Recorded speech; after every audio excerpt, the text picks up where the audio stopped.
भोरा हारी में 4 बजे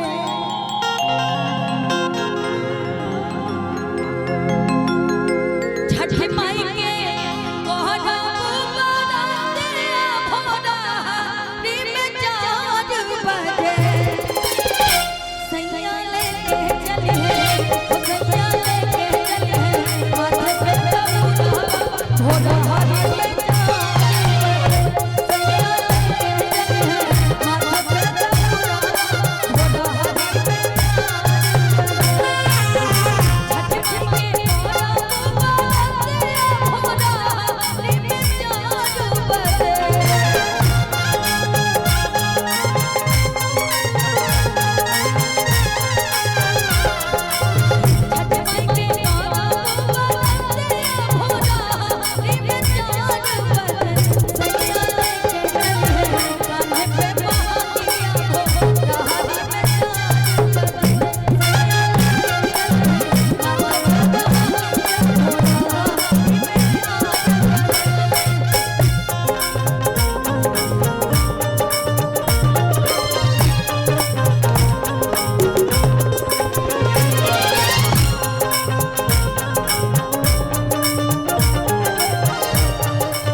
और इधर हमारी माता बहन लोग बैठी, थोड़ा सा हाथ उठा लीजिए।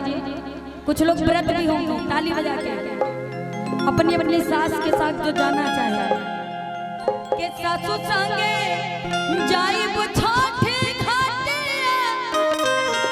भोला हारी में 4 बजे असैया लेके चली असैया लेके चली माथे पे दबूरा भोला हारी में 4 बजे माथे पे दबूरा भोला हारी में 4 बजे।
देवरू लेके चली है, हो देवरू लेके चली है, माथे पे दौड़वा भोरहरी में।